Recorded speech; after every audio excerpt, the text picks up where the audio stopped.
तो आज की इस वीडियो में हम सबसे पहले बात करेंगे कि फ्रंट ऑफिस ऑपरेशन में क्या होता है। देखिए, लास्ट वीडियो में हमने जो ट्रेड लाइफ साइकिल था वो तो हमने समझ लिया था। अब जब हम वो समझ रहे थे तो वहाँ पे ये फ्रंट ऑफिस आया था, और मिडल ऑफिस, और फिर आया था बैक ऑफिस। तो हम पहले ही जानेंगे कि फ्रंट ऑफिस ऑपरेशन में क्या होता है। So the front office is responsible for trade capture and execution. तो फ्रंट ऑफिस में क्या होता है कि जो ट्रेड है वो कैप्चर की जाती है और उसका एग्जीक्यूशन किया जाता है। तो मतलब क्या है, सपोज दैट एक क्लाइंट है जिसने 100 शेयर उसने उसे बाय करने हैं, और 1000 के प्राइस पे उसने ये ट्रेड उसने प्लेस करी। तो ये हम क्या करेंगे, ये हमको मिला होगा और फिर उसको हम एग्जीक्यूट करेंगे, आगे बढ़ाएंगे। ठीक है। अब यहाँ पर आप ये जूम करके चलिए कि आपका एक स्टॉक ब्रोकिंग का एक बिजनेस है। This is where the trade originates and the client relationship is maintained. तो सिंपल लैंग्वेज में बस यहाँ पे इतना बताया गया कि हाँ, कि हमें यहाँ पर ट्रेड मतलब एक ऑर्डर मिलता है और फिर हम आगे उसको एग्जीक्यूट करते हैं। The dealers and sales staff are considered front office staff. अब देखिए, अगर हम ये देखें कि फ्रंट ऑफिस स्टाफ में कौन कौन से लोग होते हैं, तो वहाँ पे दो लोग होंगे। पहला होगा डीलर्स और दूसरा होगा सेल्स स्टाफ। अब डीलर्स यहाँ पे कौन हो गए, जो कि इक्विटी सेल बाय कर रहे हैं, मतलब खरीद रहे हैं, बेच रहे हैं। और दूसरा होगा हमारा sales staff. To better understand the subsequent sections we need to keep in mind the trade life cycle. तो अगर हमें इसको ठीक समझना है तो हमें जो ट्रेड लाइफ साइकिल की जो पिक्चर है जो बुक में दे रखी है वो हमको समझनी पड़ेगी, मतलब वो हमें माइंड में रखनी पड़ेगी, जो ये वाली है। ठीक है। कि पहले क्या होता है, पहले यहाँ पर ये ऑर्डर हमारा प्लेस होता है, फिर एग्जीक्यूट, फिर क्लियर होता है, फिर सेटल होता है, उसके बाद सिक्योरिटीज या फिर फंड हमको मिलते हैं। It can be clearly seen from the figure 3.1 that main task of the front office staff is to generate orders and execute them। तो यानी कि हम यह फिगर से हमें पता चलता है कि जो फ्रंट ऑफिस स्टाफ है जिसके अंदर दो लोग होते हैं, डीलर्स एंड सेल्स स्टाफ, उनका ये काम होता है कि वो ऑर्डर्स को जनरेट करें और उसको एग्जीक्यूट करें। The dealers are the face of the brokers. तो जो डीलर्स होते हैं वो क्या होते हैं, वो फेस होते हैं ब्रोकर्स के, जो कि ब्रोकर्स के लिए जो ऑर्डर्स है वो जनरेट करते हैं। अब इसको हम और अच्छे तरीके से समझ सकते हैं। नीचे जो हमें एक्टिविटीज़ दे रखी है वो ये एक्टिविटीज़ है। देखिए, यहाँ पर मैंने इसको थोड़ा सा साफ साफ क्लियर मैंने बना रखा है। देखिए कि फ्रंट ऑफिस में क्या होगा, ट्रेड कैप्चर और एग्जीक्यूशन होगा। मिडल ऑफिस में वैलिडेशन, बुकिंग और कंफर्मेशन। एंड बैक ऑफिस में clearing, settlement, accounting and finance. तो ये वो सारी एक्टिविटीज़ हैं जो कि फ्रंट ऑफिस स्टाफ करता है। अब यहाँ पर जो एक्टिविटीज़ पहले देख लेते हैं। देखो, एक तो उसका काम हो गया सेल्स का, फिर अकाउंटिंग ओपनिंग का, है ना, ये रहा अकाउंटिंग ओपनिंग हो गया हमारा। The standard documents which form a part of account opening kit are. अब देखिए, अब एक तो हो गया सेल। ठीक है। अब सेल्स में यहाँ पे हमें हमें क्या समझना पड़ेगा, पहले वो देख लेते हैं। Traders buy and sell financial products with the goal of making an incremental amount of money on each trade। अब जो ट्रेडर्स होते हैं, ट्रेडर्स मतलब देखिए, जब भी बात यहाँ पे हो ट्रेडर्स के, तो यहाँ पे दोनों लोग आ जाएंगे। दो लोग कौन से, एक तो वो लोग होंगे जो कि शेयर उसी दिन खरीद रहे हैं और उसी दिन बेच रहे हैं, और दूसरे होंगे वो लोग जो कि शेयर खरीद तो रहे हैं बट उसको ना वो होल्ड करके रखना चाहते हैं। ठीक है। तो यहाँ पे जो ट्रेडर वर्ड है वो दोनों के लिए यूज़ किया जा रहा है। तो जो ट्रेडर होंगे वो फाइनेंशियल प्रोडक्ट वो खरीद रहे हैं और बेच रहे हैं। अब फाइनेंशियल प्रोडक्ट में हमारे इक्विटी भी आ गया, डेरिवेटिव्स भी आ गए, और बॉन्ड्स वगैरह, गवर्नमेंट सिक्योरिटीज़ वगैरह, वो सारी किया जाए। क्योंकि हमें पता है कि सिक्योरिटी मार्केट पे सिर्फ इक्विटी ही बाय सेल नहीं होती है, डेरिवेटिव भी होते हैं, बॉन्ड्स भी होते हैं। और सिंपल सी बात है, वो इसीलिए इसको खरीद रहे हैं, बेच रहे हैं, ताकि वो एक सर्टेन अमाउंट वो जनरेट कर सके हर एक ट्रेड पे। तो मेरे कहने मतलब क्या है कि profit. The sales force whose primary job is to call on clients to suggest trading ideas, take orders and then communicate their clients order to appropriate trading desk and execute trades. अब पहले ये होता था, देखिए जो मैंने भी line पढ़ी पहले ये चीज़ होती थी। पहले क्या होता था कि जो ब्रोकर होता था वो कॉल करता था क्लाइंट को, उनको सजेस्ट करता था कि आपको ये शेयर या फिर ये फाइनेंशियल प्रोडक्ट आपको ख़रीदना चाहिए, बेचना चाहिए। और अगर क्लाइंट हाँ कर देता था तो फिर उसके बेस पे जो उसकी ट्रेड है वो एग्जीक्यूट की जाती थी। अभी भी ऐसा होता है। अगर आप ये चाहते हैं, मतलब अगर आप इस तरीके की सर्विस लेना चाहते हैं, क्योंकि देखिए दो तरीके की हमारी ब्रोकिंग फर्म होती है, एक होती है डिस्काउंट, एक होती है फुल सर्विस। तो फुल सर्विस ब्रोकिंग फर्म में तो आपको बहुत सारी फैसिलिटीज़ मिल जाती है, बट वहाँ पर आपको चार्जेस भी अच्छे खासे पे करने पड़ते हैं। क्योंकि देखिए जब आप डीमैट ट्रेडिंग अकाउंट ओपन करवाते हैं, है ना, तो डिपेंड करता है कि वो आप कहाँ पे अपना अकाउंट ओपन करवा रहे हैं, एक फुल सर्विस फर्म के पास या फिर एक डिस्काउंट सर्विस फर्म के पास। अब यहाँ पे हम उसी चीज़ के बारे में बात करेंगे कि जब आप अकाउंट ओपन करवाते हैं, ठीक है, मैंने जब हम अकाउंट ओपन करवाएंगे तो हम किन किन चीज़ों का ध्यान रखेंगे, क्योंकि यहाँ पर हम एज ए ब्रोकर ये सारी चीज़ें हम पढ़ रहे हैं। तो जब हम अकाउंट ओपन करवाएंगे तो हम किन किन चीज़ों का ध्यान रखेंगे, ये सारी चीज़ें हम यहाँ पे पढ़ने वाले हैं। This refers only to the opening of account for new clients. ठीक है, अब यहाँ पे जो हम चीज़ पढ़ने वाले हैं वो सिर्फ न्यू क्लाइंट के लिए पढ़ने वाले हैं। ठीक है, मतलब कोई नया क्लाइंट आया है और वो अपना अकाउंट ओपन करवाना चाहता है। There are certain procedures to be followed before the account can be open and the broker can execute the orders of the client. अब यहाँ पे कुछ प्रोसीजर हैं जो हमको फॉलो करने पड़ेंगे जब हमें एक क्लाइंट का अकाउंट ओपन कर रहे होंगे। With a view to simplify the account opening kit, SEBI has decided that a stockbroker depository participant shall make available standard documents to the client either in electronic or physical form, depending upon the preference of client as part of the account opening kit. अब इसको मैं simple language समझाता हूँ। देखिए यहाँ पे इन्होंने क्या बोला है, ये पूरी लाइन, ये यहाँ से लेकर यहाँ तक।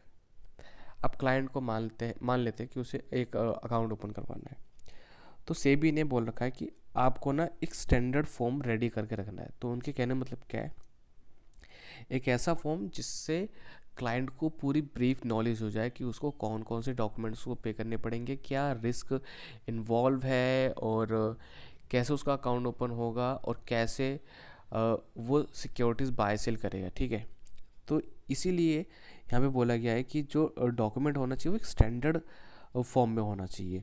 ठीक है, और जो फॉर्म है वो इलेक्ट्रॉनिक फॉर्म में भी अवेलेबल हो और फिजिकल फॉर्म में भी अवेलेबल हो, और जिस हिसाब से क्लाइंट मांगता है उस हिसाब से उसको देना है।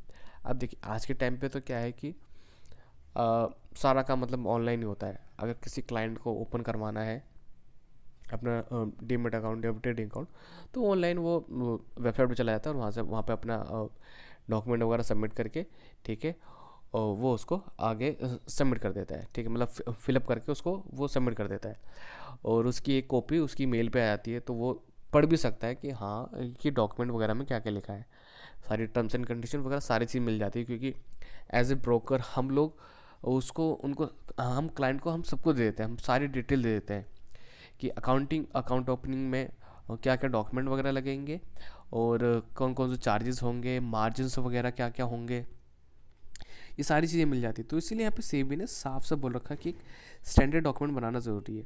अब बहुत सारे क्लाइंट फिजिकल फॉर्म में भी अपना अकाउंट ओपन करवाते हैं, मतलब अगर वो ऑफिस आ गए और उन्होंने अपना अकाउंट ओपन करवा लिया। अब यहाँ पे हमें ये समझना ज़रूरी है कि जो स्टैंडर्ड डॉक्यूमेंट है, ठीक, उसका मतलब क्या है, उसमें क्या क्या चीज़ें होनी चाहिए। ठीक है, the standard documents which form a part of account opening kit. तो सबसे पहली चीज़ है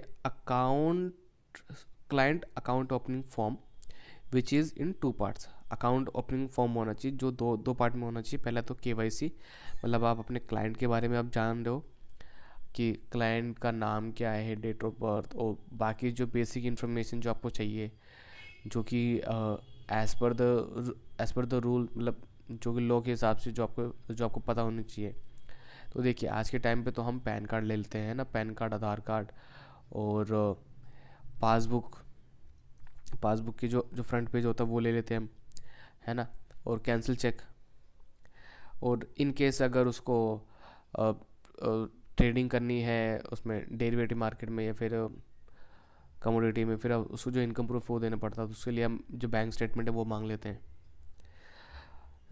तो पहला तो हो गया हमारा केवाईसी, ठीक है। तो एक एक तो हमें इससे रिलेटेड हमें डॉक्यूमेंट्स चाहिए सारे। दूसरा, additional documents capturing additional information about the client related to trading account, ठीक है। अब जैसे इसमें मैं बता दूँ, इसमें जैसे आधार कार्ड पैन कार्ड वगैरह आ गया। अब इसमें क्या आएगा ट्रेडिंग अकाउंट में, जैसे बैंक डिटेल हो गई, बैंक डिटेल, और अगर उसको कमोडिटी, जैसे मैंने बोला कि कमोडिटी करेंसी और डेरिवेटिव में अगर ट्रेडिंग करनी है तो फिर हमें इनकम प्रूफ चाहिए, है ना। और तो यानी अकाउंट ओपनिंग फॉर्म में ये दो पार्ट हो गए।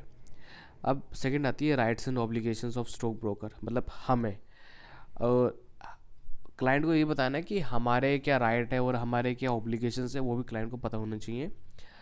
And client for trading on exchange, और जो क्लाइंट है, क्लाइंट के भी कौन से राइट है और क्या उसके ऑब्लिगेशंस है। मतलब यहाँ पे दो लोगों के राइट और दो लोगों के ऑब्लिगेशन पता चल रही। पहले तो हो गए हम लोग कौन, ब्रोकर, हमारे क्या राइट्स हैं और हमारी क्या ऑब्लिगेशंस हैं।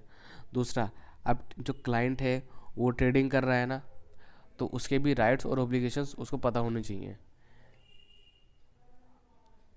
ठीक है। तो ये सारी चीज़ें हमें उसे देना ज़रूरी है। And the third one, uniform risk disclosure documents, यानी कि जो भी ट्रेड वगैरह लेगा ना, अलग अलग सेगमेंट में, अलग अलग सेगमेंट मतलब देखिए यहाँ पे इन्होंने लिखा है ऑल सेगमेंट एक्सचेंज, मतलब अगर वो इक्विटी में ट्रेडिंग कर रहा है तो वहाँ पे क्या रिस्क इन्वॉल्व है।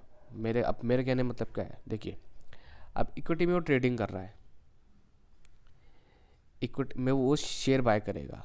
अब शेयर बाय करेगा तो हो सकता है वो इंटरडे पे उठाए, या फिर डिलीवरी पे, या फिर वो स्टॉप लॉस, है ना। अब तीनों केस में जो रिस्क है वो अलग अलग इन्वॉल्व है, अलग अलग मार्जिन उसको मिलता है। और अगर डेरिवेटिव में लेता है तो फिर वहाँ पे अलग उसको मार्जिन, है ना। तो वहाँ पे क्या रिस्क इन्वॉल्व है वो भी हमें बताना पड़ेगा भाई, कि इसमें ये रिस्क इन्वॉल्व है। तो उसके लिए अलग से एक फॉर्म हमें देना पड़ेगा उसको। और साथ ही साथ है ना, हमें गाइडलाइंस भी देनी पड़ेंगी, हाँ भाई आपको आप क्या चीज़ कर सकते हो और क्या चीज़ नहीं कर सकते हो जब आप स्टॉक एक्सचेंज पे ट्रेडिंग कर रहे हो। अब देखिए, अब आप लोगों में से कुछ लोग ये सोच रहे होंगे कि मतलब समझा नहीं क्या कहने मतलब है। देखिए, आप स्टॉक एक्सचेंज पे ट्रेडिंग कर सकते हैं, ठीक है, बट कुछ ट्रेडिंग ऐसी होती है जो कि इलीगल है, जैसे इनसाइडर ट्रेडिंग। ठीक, मतलब अब इनसाइडर ट्रेडिंग इंडिया में इलीगल है। अगर आपने बाजार मूवी देखी हो, या फिर अभी राइट नाउ आया था स्कैम 19 2, ठीक है, अगर आपने देखी हो तो वहाँ पर जो हर्षद मेहता है वो क्या करता है, वो इनसाइडर ट्रेडिंग करता है, तो विच इज़ इनलीगल, ठीक है। तो ये इस तरह की ट्रेडिंग स्टॉक एक्सचेंज पे अलाउ नहीं है। तो यहाँ पे उसी की बात हो रही है, ठीक है। The next one is policy and procedures of stock broker, ठीक है। और एक ऐसा भी डॉक्यूमेंट हमें क्लाइंट को देना ज़रूरी है जो कि हमारे हमारे मतलब हम जो स्टॉक ब्रोकर है, हमारे पॉलिसी और जो प्रोसीजर है उसके बारे में बताएं। जो पॉइंट नंबर 6 है वो है tariff sheet specifying various charges. हाँ, मतलब और हमें जो हमारा क्लाइंट है उसको एक ऐसा डॉक्यूमेंट देना पड़ेगा जिसके अंदर सारे चार्जेस इंक्लूडिंग ब्रोकरेज, कि हम उससे कितना ब्रोकरेज लेंगे, और जो कि और अकाउंट मेंटेनेंस चार्जेस वगैरह क्या क्या हैं, वो सारी चीज़ें हमें उससे एक डॉक्यूमेंट में बतानी पड़ेगी, ताकि अगर बाद में अगर कोई डिस्प्यूट होता है तो हमारे पास एविडेंस हो, हाँ भाई हमने तो दिया था, अब क्लाइंट ने नहीं पढ़ा तो हम क्या करें। In addition to above documents, the clients should also be provided with the contact details of senior officials, stock broking firm, and investor grievance cell in the stock exchange, so that the client can approach them in case of any grievance. Few documents like rights obligations, guidance note for do's and don'ts are provided by the exchange in vernacular languages too। यानी client को हमें एक और ऐसा document देना पड़ेगा जिसमें हमारी ब्रोकिंग फर्म का जो एक सीनियर स्टाफ हो, ठीक है, उनमें से किसी एक के मतलब उनके बारे में, ठीक है, हमें बताना पड़ेगा। और उनसे कांटेक्ट करने के लिए हमें कुछ ना कुछ वहाँ पे कोई कांटेक्ट डिटेल हमें देनी पड़ेगी। जैसे सपोज दैट कोई ईमेल आईडी हो गई या मोबाइल नंबर वगैरह, हमें वो मेंशन करना पड़ेगा ताकि इनकेस अगर उसकी कोई कंप्लेंट है या फिर कोई प्रॉब्लम है जिसका सॉल्यूशन नहीं निकल पा रहा है तो वो उससे डायरेक्ट वो कांटेक्ट कर सकता है। With a view to encourage participation of new investors in securities market, SEBI has prescribed new simplified account opening form। तो पार्टिसिपेंट्स को इनक्रेज करने के लिए, तो मेरे कहने मतलब क्या है कि स्टॉक मार्केट में और नए इन्वेस्टर आए, तो इसीलिए जो सेबी है उन्होंने एक नए तरीके का अकाउंट ओपनिंग फॉर्म रिलीज़ किया जिससे बोलते हैं new simplified account opening form, यानी कि AOF, या फिर आप बोल सकते हो सरल AOF for new individual investors participating in cash segment of exchange but not availing facilities such as internet trading, margin trading, derivative trading and use of power of attorney। हाँ, वो इस अकाउंट के थ्रू अपना account open तो करवा लें but उनको कुछ सर्विसेज नहीं मिलेंगी, जैसे कि इंटरनेट ट्रेडिंग हो गई, margin trading, derivative trading and use of power of attorney. अब ये क्या होता है, देखिए जब क्लाइंट अपना अकाउंट ओपन करवाता है तो ये समझ लीजिए कि अगर देखिए ये क्लाइंट ने अगर आपको ये डॉक्यूमेंट आपको दे दिया, ठीक है, आपको सरेंडर कर दिया, ठीक है, आप इसका यूज़ करो, तो ये जो डॉक्यूमेंट है ना ये रिप्रेजेंट कर रहा है उसको। यानी देखिए इसको ऐसे समझ लीजिए कि मैंने, ठीक है, मैंने घर खरीदा, अब मैं चाहता हूँ कि उस घर का यूज़ आप करें एज ए ओनर, लेकिन मैं आपके नाम भी नहीं करना चाहता, लेकिन मैं चाहता हूँ कि हाँ कि आप उसको रिप्रेजेंट करें, तो मैंने उस घर की जो पावर ऑफ अटॉर्नी है मैंने आपको दे दी। तो आप क्या कर सकते हैं, देखिए अब यहाँ पर आप पूरी तरीके से आप मालिक बन गए हो, पूरी तरीके से आप क्या बन गए हो, आप मालिक बन गए हो। तो ये समझ लीजिए ये घर के कागजात हो गए। तो उसी तरीके से डीमैट ट्रेडिंग अकाउंट की अगर मैंने पावर ऑफ अटर्नी आपको दे दी, आप कौन हो, आप स्टॉक ब्रोकर हो, तो आप मेरे बिहाफ पर आप ट्रेडिंग आप कर सकते हो। जो भी लॉस होगा ना वो मेरे माथे जाएगा, मतलब लॉस मुझे होगा, ठीक है, और अगर प्रॉफिट अगर आपने कर दिया तो भाई प्रॉफिट मुझे होगा। तो इस फॉर्म का तो मुझे कुछ खास यूज़ लगता नहीं है। और हाँ, यहाँ पर इन्होंने ये भी बोल रखा है कि अच्छा ये फैसिलिटीज़ तो नहीं मिलेंगी बट हाँ जो अदर फैसिलिटीज़ है उसका वो लाभ उठा सकते हैं। और ठीक है, बस इतना ही था। और अब इन्होंने क्या कर रखा है, इन्होंने अब KYC को इन्होंने और डिटेल में बता रखा है कि आप KYC कैसे करोगे, फिर और बैंक अकाउंट डिटेल्स, ये सारी चीज़ें। तो मैं आपको एक बार मैं समझा देता हूँ, ठीक है। अब जैसे सपोज दैट अब ये कह रहे हैं कि details of certain documents to be submitted by the client are enumerated in the following sections. अब जो हम उससे क्लाइंट से डॉक्यूमेंट लेने वाले हो कौन कौन से, तो जैसे कि इन्होंने बोल रखा है KYC यानी कि नो योर क्लाइंट, तो उसके लिए आप कौन कौन से डॉक्यूमेंट ले सकते हैं। तो SEBI has prescribed certain requirements relating to KYC। अब KYC के लिए भी सेबी ने कुछ यहाँ पे गाइडलाइंस दी हैं, जैसे फाइनेंशियल इंस्टीट्यूशंस और फाइनेंशियल इंटरमीडियरीज के लिए, ठीक है। यहाँ पर ध्यान रहे, देखिए अब यहाँ पे जो क्लाइंट है, तो मान लेते हैं यहाँ पे आपका क्लाइंट जो है वो नॉर्मल पर्सन नहीं है, ठीक है, कोई एक फाइनेंशियल इंस्टीट्यूशन है या फिर फाइनेंशियल इंटरमीडियरीज है। फाइनेंशियल इंस्टीट्यूशन मतलब कोई ऐसी कंपनी जो कि पैसे यानी मनी से रिलेटेड कोई काम कर रही है, ठीक है। और फाइनेंशियल इंटरमीडियरीज जो कि बिचौलिया काम करती है ना, ठीक, अगर वो आपके क्लाइंट है और वो अकाउंट ओपन करवाना है तो उनकी केवाईसी कैसे करेंगे? तो इसमें ना, इसके अंदर म्यूचुअल फंड वाले भी इंक्लूड है, mutual funds and brokers to know their clients, there entails verification of identity and address, financial status, occupation, and such other personal information as may be prescribed by guidance, rules and regulations. अब यहाँ पे इन्होंने ये तो बोल दिया कि हाँ कि ये सारी चीज़ें उनको ये सारी चीज़ें चाहिए, ठीक है, इसके अलावा और भी इंफॉर्मेशन चाहिए, बट डिटेल में इन्होंने बता नहीं रखा कि क्या चाहिए। ठीक है, अब इनके बारे में इन्होंने नाम तो ले लिया, अब इन्होंने ये बोल रखा कि हाँ कि उनका एड्रेस चाहिए, फाइनेंशियल स्टेटस चाहिए, ऑक्यूपेशन। अब डिटेल दो तो यार सारी दे दो ना कि हाँ कि क्या क्या चाहिए। फिर आगे इन्होंने लिख रखा है SEBI in consultation with unique identification authority of India also allows brokers to accept eKYC service provided by UIDAI as a valid process of KYC verification. However, the amount invested by the client should not be exceed rupees 50,000 per financial year per mutual fund, and payment for the SIM should not be made through electronic transfer from the broker's bank's account. अब यहाँ पर आपने पता नहीं शायद ध्यान दिया फिर नहीं,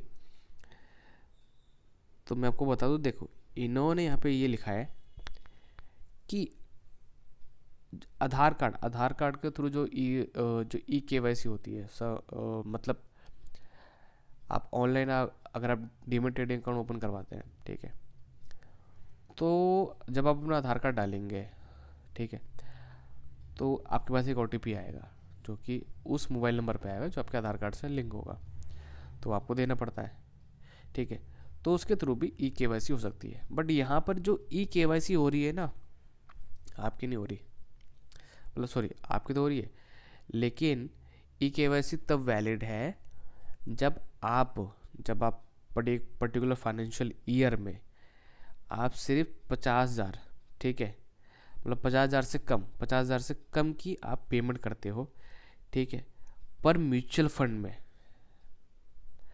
तो मेरे कहने मतलब क्या, मतलब आपकी ये ई केवाईसी वैलिड होगी, बट तब वैलिड होगी जब आप पर फाइनेंशियल ईयर आप इन्वेस्टमेंट करते हो किसमें, म्यूचुअल फंड में, और वो 50,000 से कम का अमाउंट होना चाहिए। यानी यहाँ पे जो हमारा स्टॉक मार्केट है उसके बारे में बात नहीं हो रही है। वैसे तो जो ई केवाईसी जो होती है वो इक्विटी के लिए हो जाती है आजकल, तो वैसी होती है, हमें कुछ करने की ज़रूरत नहीं, बस वही ओटीपी आता है वो सबमिट करना पड़ता है। प्लस अब यहाँ पे इन्होंने क्या देखा है, brokers must also ensure the following document to submitted along with the KYC forms by the clients. अब इसके आगे जो हम डॉक्यूमेंट्स के बारे में पढ़ने वाले हैं ना, ठीक है, वो केवाईसी के साथ हमें जमा कराना ज़रूरी है। उनमें से एक है हमारा पैन कार्ड, तो पैन कार्ड भी हमको देना ज़रूरी है, उसमें ना फ़ोटो भी होनी चाहिए। The pan card along with its photo copy is required for identity verification of individual. The original PAN card is for verification only and will be delivered to the client immediately. अब यहाँ पे लिख तो दिया कि हाँ कि pan card तो मतलब मंगवाना ज़रूरी है और फिर हम क्लाइंट को वापस कर देंगे, बट रियलिटी में कहाँ होता है ऐसा। रियलिटी में तो पैन कार्ड मतलब आप मतलब क्लाइंट से रियल पैन कार्ड तो मांगा ही नहीं जाता, और इन्होंने आप लिख रखा हाँ कि पैन कार्ड मंगाना है और उसको इमीडिएटली वापस कर देना है, ठीक है, कोई नहीं। सर्टेन एंटिटीज और individuals are exempt by the SEBI to produce their PAN card provided they have sufficient documentary evidence in support of such claims.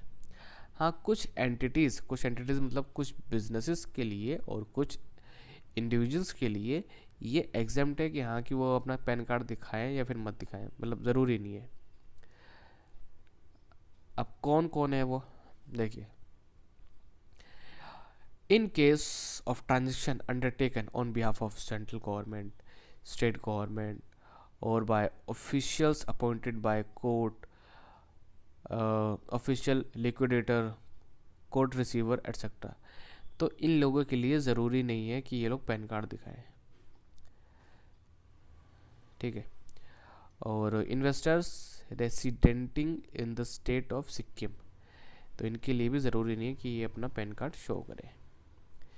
UN entities और multilateral agencies exempt from paying taxes filing tax returns in India, तो इनके लिए भी ज़रूरी नहीं है pan card दिखाएं, क्योंकि ये लोग ऑलरेडी एग्जेम्प्टेड हैं, इनको टैक्स पे करने की ज़रूरत नहीं है।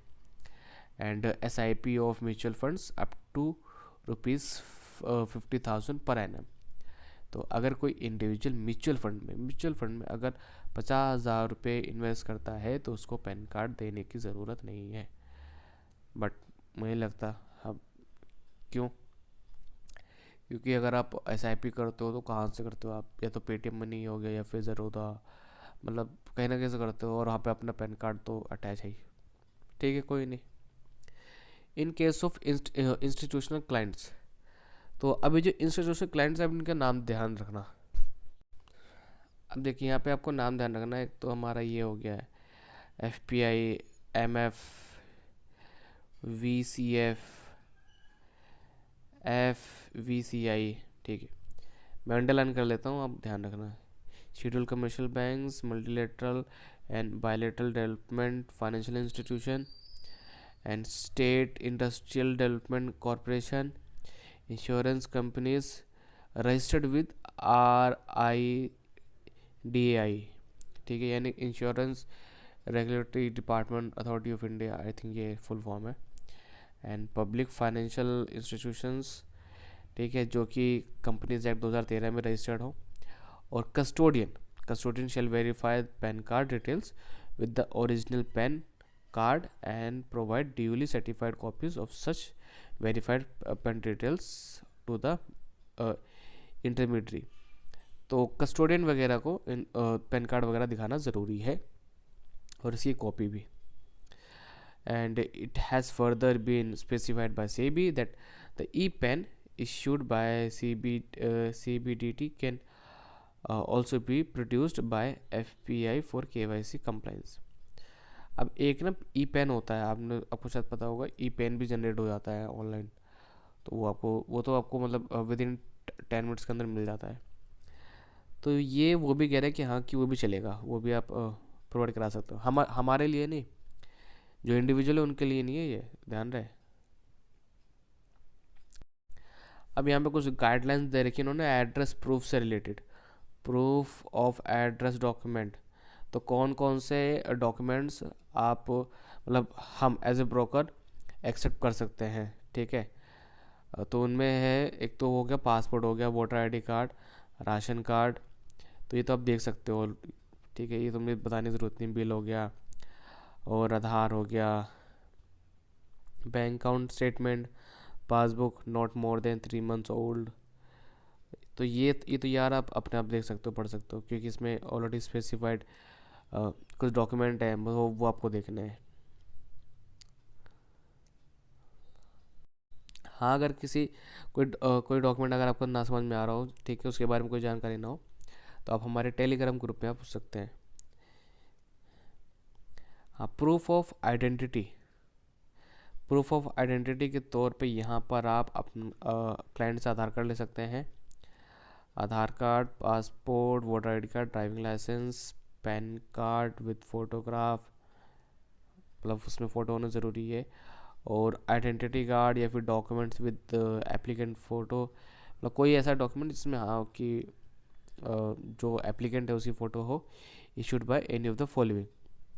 तो अभी जो अगर कोई डॉक्यूमेंट है जिसमें फ़ोटो है, ठीक है, वो चलेगी, लेकिन जो नीचे जो दे रखी एंटिटी ना, वहाँ से वो इशू होना चाहिए। जैसे मान लेते हैं कोई डॉक्यूमेंट है जो कि सेंट्रल गवर्नमेंट ने इशू करा है, या फिर स्टेट गवर्नमेंट ने, ठीक है, या फिर किसी और डिपार्टमेंट ने, और ये उन सब के नाम दे रखे, यहाँ ध्यान रहे, ये जो नाम है ना याद होने चाहिए, आपको पता होना चाहिए, ठीक है।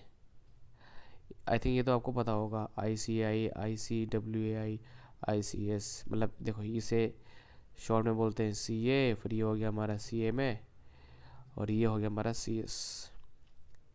ये वो कोर्सेज है जो बच्चे आमतौर पे 12वीं के बाद करते हैं, आपको पता होगा, मतलब कॉमर्स बैकग्राउंड के यूजुअली। आर्ट्स के भी कर लेते हैं, और जो साइंस साइड वाले वो भी कर लेते हैं। ठीक है, नहीं पता है तो देख लीजिए, मिल जाएगा यूट्यूब पे। इफ़ प्रूफ ऑफ आइडेंटिटी और address is in a foreign language then translation into English is required. मान लेते हैं अगर जो प्रूफ ऑफ आइडेंटिटी है वो फॉरेन लैंग्वेज में है, तो उसको इंग्लिश लैंग्वेज में कन्वर्ट करना है, हिंदी में भी नहीं, इंग्लिश में कन्वर्ट करना है। ये भी ठीक है। In person verification is also required to be made by the broker और by the person authorised by him और each of each new client edited on the books. अच्छा, तो पर्सन की वेरिफिकेशन भी करना ज़रूरी है, या तो ब्रोकर के थ्रू होगा या फिर किसी ऐसे पर्सन के थ्रू जो कि क्लाइंट ने, सॉरी, जो कि ब्रोकर ने जिसको अथॉरिटी दे रखी हो। एंड बैंक डिटेल्स भी हमको लेना ज़रूरी है क्लाइंट की। तो एक बैंक अकाउंट होना चाहिए क्लाइंट के पास, ठीक है, उसमें फंड्स वगैरह, और एक कैंसिल चेक मिल जाए, कैंसिल चेक भी चाहिए हमको, और या फिर बैंक अकाउंट स्टेटमेंट हो, ठीक है, या फिर पासबुक का जो फ्रंट पेज होता है ना वो, और ये उस, और यहाँ पर जो हमें बैंक डिटेल लेनी है ना वो लेनी है जो क्लाइंट चाहता है कि उसके ट्रेडिंग अकाउंट से लिंक हो। ठीक है, मतलब अब क्लाइंट चाहता है कि मेरा एक्सिस बैंक का जो अकाउंट है वो लिंक हो ट्रेडिंग अकाउंट से, तो हमें उसी के डॉक्यूमेंट्स हमको मांगने हैं। The client must have also open A demat account.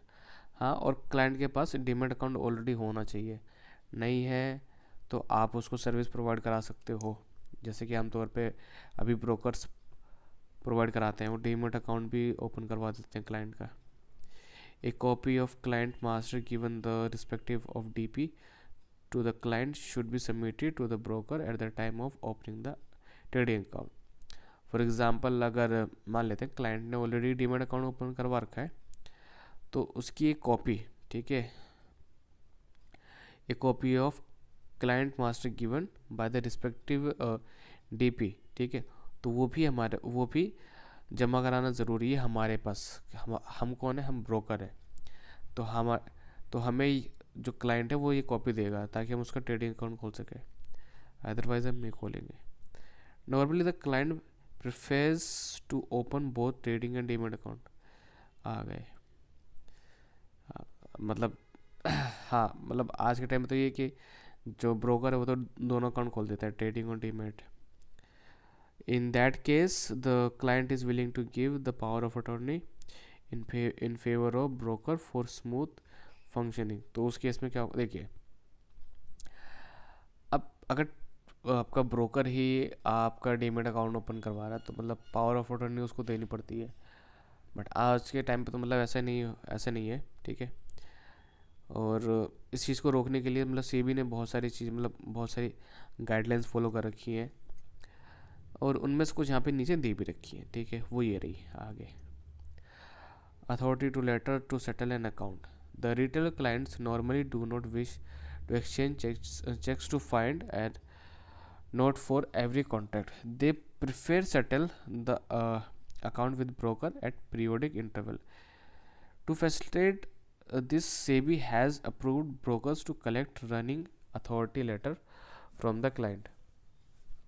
अब जो एक रिटेल क्लाइंट होता है वो नहीं चाहता कि हाँ, कि वो जो अपनी पेमेंट है वो चेक के थ्रू करे, तो यहाँ पर जो सेटलमेंट होती है स्टॉक एक्सचेंज पे, वो जो हमारा बैंक अकाउंट है उसके थ्रू नहीं होती, वो जो हमारा ट्रेडिंग अकाउंट होता है उसके थ्रू होती है। देखिए, समझिए, हम लोग यहाँ पर जो पेमेंट है वो अपने बैंक अकाउंट से क्यों नहीं करते, क्योंकि देखिए, अगर हमारा बैंक अकाउंट, हम अपने बैंक अकाउंट के थ्रू अगर हम पेमेंट करेंगे तो सेटलमेंट में दिक्कत आ सकती है, तो हम क्या करते हैं, हम अपने बैंक अकाउंट से पैसा ट्रांसफ़र करते हैं ट्रेडिंग अकाउंट में।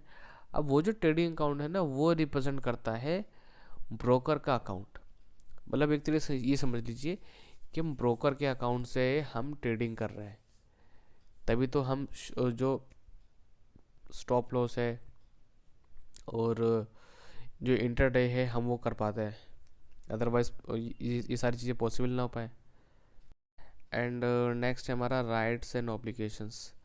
The document provides the rights and obligation of the broker. ये तो उन्होंने वही बता रखा है कि वो जो हमने पहले पढ़ा था ना, कि जो स्टॉक ब्रोकर है उसकी क्या राइट्स एंड ऑब्लिगेशंस हैं, और जो क्लाइंट है उसके क्या राइट्स एंड ऑब्लिगेशंस है उसके बारे में इन्होंने बता रखा है इस यहाँ पर। रिस्क डिस्क्लोजर डॉक्यूमेंट ये भी हमने पढ़ लिया। हाँ, ये हमको पढ़ना ज़रूरी है। Know your client registration agency and central know your client, unique client code, brokerage, order management, types of orders, market order, basic order. हाँ, ये सारी चीज़ें हम पढ़ेंगे, बट अभी नहीं, नेक्स्ट वीडियो में।